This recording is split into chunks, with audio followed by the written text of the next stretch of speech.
Okay, so context. What I see at the beginning is that he's saying that his tour with the FBI doesn't mean that he was with the FBI. It means that he was the NSA representative to the FBI customer contract. So he's there in the capacity of an NSA person serving the FBI, which is how he's able to later on, where he's talking about accessing those databases, is how he's able to do that. So this is definitely the money shot of the entire document.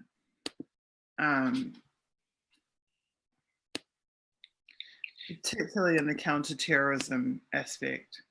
Yeah. So a forward deployed SIGDev analyst from the counterterrorism product line. Each of these positions has allowed me to gain a big picture understanding of the link, and since 9/11, sometimes a blurry line between foreign intelligence and domestic law enforcement. I'm just going to copy that. Yeah, for sure. That is definitely the part that we need to talk about.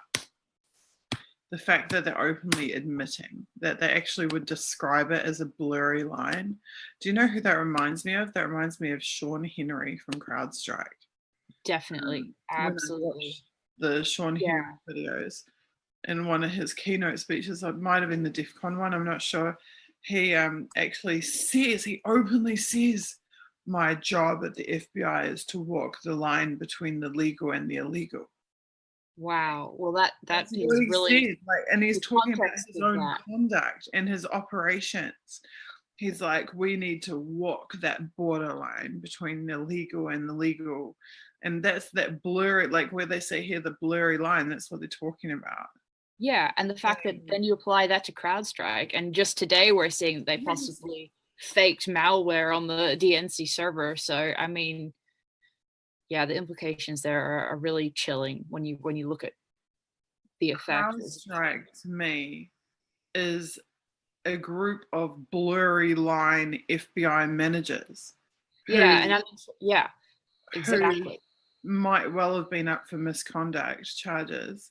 What CrowdStrike represents data FBI, because the Sabu stuff was actually what they were doing was completely utterly illegal. They were hacking nation states. Well, it wasn't only illegal, it was so high stakes. If those states, I mean, they literally could cause international incidents, diplomatic incidents, they could cause counterattacks on the United States. It was, reckless.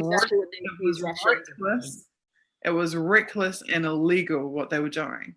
Well, what I think CrowdStrike represents is, instead of them being retired or forced to, take early retirement or whatever, instead they went and started a private company to be able to do those types of illegal things under the cover of the legitimacy of being ex-FBI. Yeah, well, the thing is that, so we always hear, I'll just take this off for a second while I finish my little rant about CrowdStrike. We always hear the FBI hasn't even analyzed the DNC servers. No.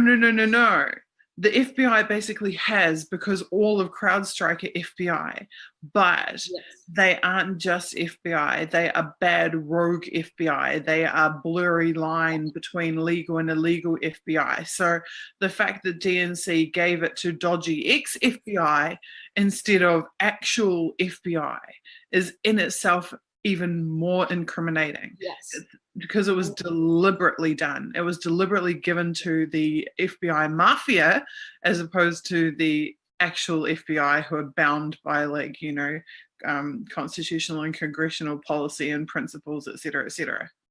Yeah, and Sean Henry's wife is still working with the DOJ, and she was involved in some really high profile cases, including the Bin Laden tapes and all of that. So there are some really, really interesting connections with that. And basically the way I see it is that CrowdStrike literally represents the nexus between corporations like Google or Alphabet and the way in which those corporations then interact with the FBI and with our intelligence community and with the really corrupt political establishment like the DNC, and the fact that Google, Alphabet, Eric Schmidt were so involved in Hillary's campaign, and then they're financing CrowdStrike, which is then claiming that Russia hacked the DNC. So there's this really interesting, and I think Assange's text, when Google met WikiLeaks, was really, really key in me understanding just how that interaction between Google and the deep state is so entangled and enmeshed. And then you see that reflected in CrowdStrike being financed by Google and Alphabet, but also employing these ex-FBI agents. Like it's just insane when you get down to the details of it. But anyway. You're absolutely right. And when Google met WikiLeaks was really instrumental in showing that they are effectively the same thing. Exactly. The government and the private sector, the so-called private sector, are essentially the same thing. So yeah, CrowdStrike and the FBI. CrowdStrike is the black ops of the FBI. It's the unaccountable wing. The black ops have been outsourced. And the very smart person who I mentioned in a previous episode had said that the reason that NSA defense and security is outsourced to the fucking Microsofts and Dells and Oracles of this world is because of the audit trails. Means that when the audit trails are in the private sector and not in the government sector, it completely changes the ballpark about what can be stored on those servers, what can be hidden, what can be done that is never known about and is never audited on the government side. So it's a deliberate thing. They're taking the trade-off deliberately. They're willing to expose, they're willing to take the risk exposure of being hacked and losing data to enable them to have the benefit of being able to hide what they actually are doing. And the fact that this military corporate commercial contracts. Because think about it, absolutely. If they have multi-million-dollar contracts with Microsoft and Microsoft says, oh, we found something funny in our audit, and the NSA says, oh, don't worry about that, then what's Microsoft going to say? Nothing, because it's their friggin' giant customer, and this is the thing. They use the commercial, they hide behind the commercial relationships. They use the commercial relationships as a shield for their own misdoings, their own, misguided activities.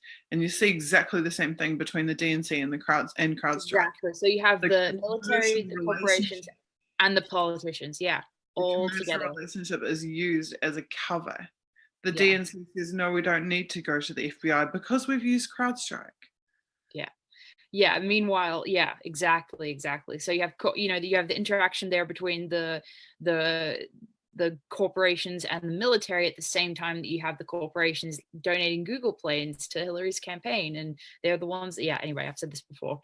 It's endless. And I mean, that's one example of the entire, it's like symbolic of the entire problem as it stands. And it's been this way for obviously a long time.